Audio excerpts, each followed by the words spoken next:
abaana bangono nga mama yaliwo. Ebigendererwa mu kusiiba kuno okutali kwa bulijjo lwakulaba ng'empisa n'emirembe bidda mu Buganda naddala mu baana abagambibwa nti bafuuse misoswangulwe. Bannange mbadde njagala okubakoowoola tubeerewoko n'okusaba okwawamu okubya ddala nga 31 okusaba n'okusiiba nga tukoowoola Mukama akomyewo ekitiibwa kya Buganda nga tusaba olwa ebyo ebiri mu nsi yaffe naddala ebituuka ku baana baffe emize egyo emingi egizze nga gikolebwa mu bugendererwa.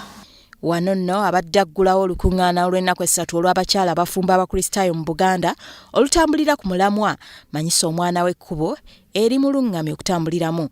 Abaana mu Buganda ensangi zino basuula dde ennono zaabwe ng'abasinga tebawa abazadde baabwe kitiibwa so nga n'olulimi balukyusa entakera ne bateekamu ebigambo byabwe ekintu ekiweebuula Obuganda.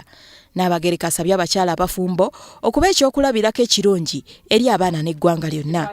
Agambye nti kiweebuula okulaba nti omukyala omukristaayo omufumbo yeeyisa mu mbeera etaweesa kitiibwa n'okutyoboola obutonde nga kino nno kiviirako n'abaana okukoppa amayisa gano.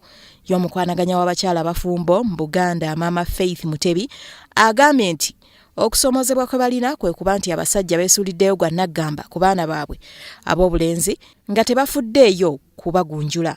Abalenzi n'abaami abavubuka balekeddwa ttayo balinga abatalina bakitaabwe era singa maama okigenderera kigambibwa nti buli ekisoba mu mpisa mbw abaana abawala bokka be bakireeta.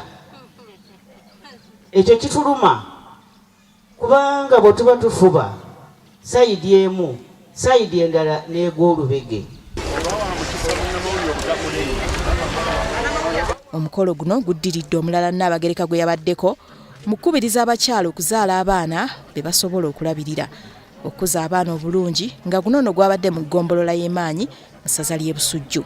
Abaami tubakuutira musobole okubeera awamu n'abakyala bammwe nga bafunye embuto okubayamba era n'okulaba nti okuwosaamu egyo emyaka 2 oba n'okususaamuko nakyo kintu kikulu kiyamba omukyala okuddawo obulungi ate n'omwana azaalibwa naye okufuna obujjanjabi obulungi.